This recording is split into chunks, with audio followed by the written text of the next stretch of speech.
안녕하십니까. 한나라당 비례대표 강명순 인사 올립니다.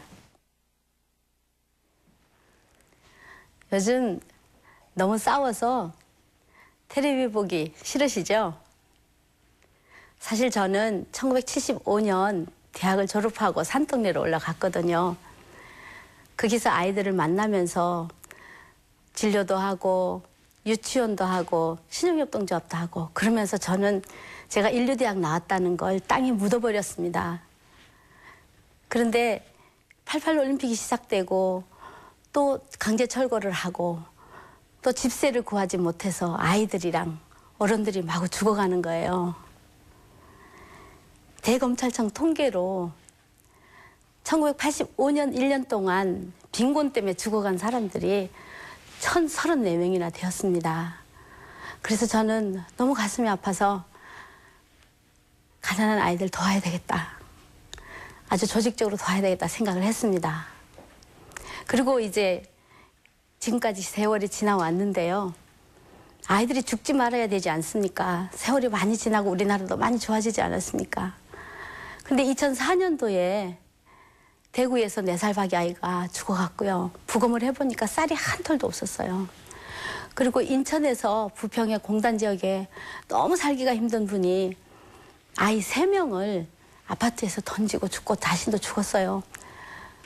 또 한강에서 차에 살기가 너무 힘들다고 아이를 태워가지고 물에 빠뜨려 죽이기도 하고, 의정부에서는 돈 1,400만 원이 없어서 아이들한테 농약을 먹이고 애들을 같이 엄마 아빠랑 같이 죽었습니다.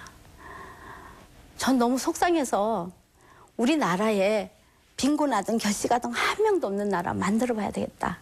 그래서 2020년도까지 한 명도 없는 나라 만들자.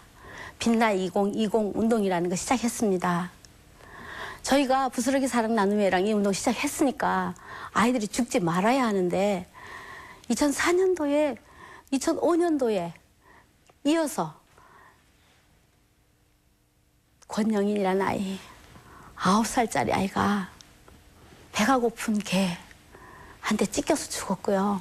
2006년도에는요 은이라는 아이가 어른회에서 몸이 찢겨서 성폭행 당하고 생매장 당해서 죽었습니다.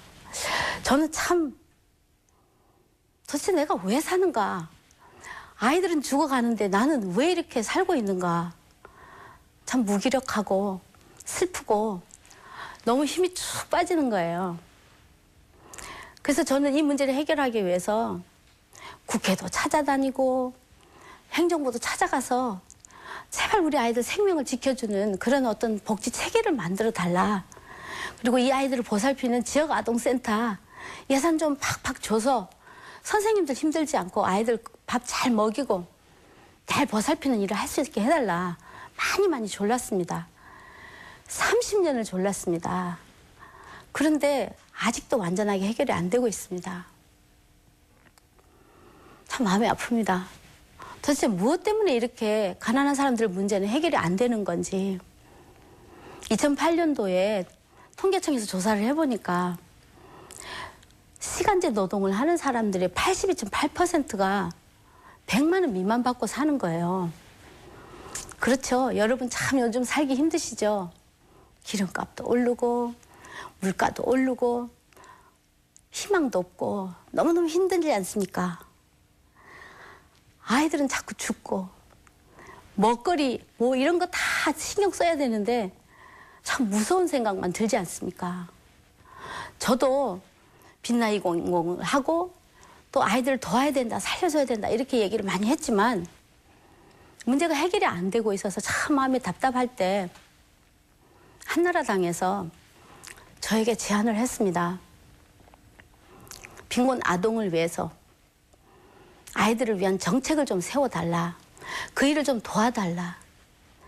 정치활동 안 해도 되니까 좀 직능별 비례대표라도 해서 우리가 잘 아이들을 위해서, 가난한 사람들을 위해서, 노동자들을 위해서, 비정규직인 그런 고생하는 사람들을 위해서 한나라당이 일을 할 수 있게 좀 제발 도와달라. 그래서 제가 아이들이 죽어가는 걸 막고 정책 하나만이라도 잘 세울 수 있다면 아이들한테 많은 기회가 가지 않을까 하고 제가 마음에 결심을 했습니다.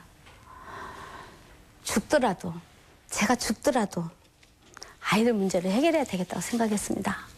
사실 돌아보면 IMF 나고 나서 참 세월이 많이 좋아져야 된다고 생각을 했는데, 제가 품에 안고 보살피던 아이들도요, 다 자랐어요. 7살 때 와서 제 품에 안겨서 할머니 할머니 엄마 엄마 하던 그 아이들이 지금 초등학교 6학년이 됐는데, 제가 물어봤어요. 요새 행복하니? 잘 지내니? 죽고 싶다는 거예요. 왜? 공부 때문에요. 시험을 쳤는데 25점 받았대요. 옆에서 애들이 나는 40점 받았는데, 난 60점 받았는데, 난 80점 받았는데, 좋겠다, 80점 받아 좋겠다. 아이들이 막 그러는 거예요. 제가 그랬어요. 엄마 아빠하고 같이 사는 거, 그거는 같이 안 살아서 슬프지 않냐? 아빠가 돈 많이 벌었으면 좋지 않겠냐? 또 막 눈이 내릴 때 저 눈이 돈이었으면 좋겠다고 한 아이도 있었어요. 그 아이도 10년이 지났는데 여전히 힘들게 살고 있고, 아빠도 형편이 나아지지 않은 거예요. 심지어는 아이들 아빠들이 노동 현장에서 일하다가 떨어져서 죽었죠. 콩나물 공장 망해서 정말 어떻게 살아보려고 애썼는데 부도 나고 IMF 때 망해서 그냥 애들하고 그냥 도로에다가 놓고 그냥 같이 그냥 교통사고로 죽어버리려고 생각했던 그 가족, 그 아이들도 형편이 좋아지지 않았어요. 참 마음이 답답합니다. 사실 그렇습니다. 태안에서 사고가 났을 때요, 온 국민들이 가서 그 돌에 묻었던 거 기름 다 닦아내지 않았습니까? 근데 수천 명의 아이들이 그 태안 그 서해안에 살고 있는데요, 아이들의 마음에 낀 그 상처와 기름 때 같은 걸 닦아낸다는 생각 안 했기 때문에 그 아이들이 굉장히 많이 상처를 받고 장애를 입고 아주 고통받고 있다고 합니다. 그러면 가난한 아이들은 빈곤이 대물림 됐죠. 악순환이 되고 빈부양극화가 일어나고 분배가 제대로 안 되고 복지 체계가 안 되고, 이 속도가 나라에서 아무리 애를 써도 빈곤의 속도가 점점 깊어지고 넓어지기 때문에 이게 안 될 때, 그 태안의 기름 사건 때문에 아이들의 상처를 이만큼 받았다면 그 빈곤 때문에 받은 아이들의 상처는 얼마나 크겠습니까? 그래서 아이들이 우울증이 생기고 정서가 불안하고 과격해지고 분노가 폭발하고, 그래서 나중에 이 아이들이 자라서 사회 문제를 일으키는 태풍의 눈이 되지 않겠습니까? 저는 죽어야 되겠다. 가난한 아이들을 살릴 수만 있다면 이 한 몸 죽어야 되겠다 생각합니다. 단 1%의 희망이 한나라당에, 국회에 있다면 이제 우리가 더 이상 싸우지 말고 서로 양보하고 서로 돕고 서로 희생하고 서로 정책을 가난한 사람들 위해서 만든다면, 그렇다면 이제 그 1%의 희망으로 우리나라를 소망이 있고 흙탕물 같은 데서 밝은 샘물이 흘러넘치는 좋은 나라로 만들 수 있다고 생각을 합니다. 왜 한나라당이냐고 묻더라고요. 다른 당에서는 저한테 빈곤 아동을 위해서 도와달라고 말을 안 했습니다. 아이들을 위한다면 어느 당이 상관이 없다고 생각을 합니다.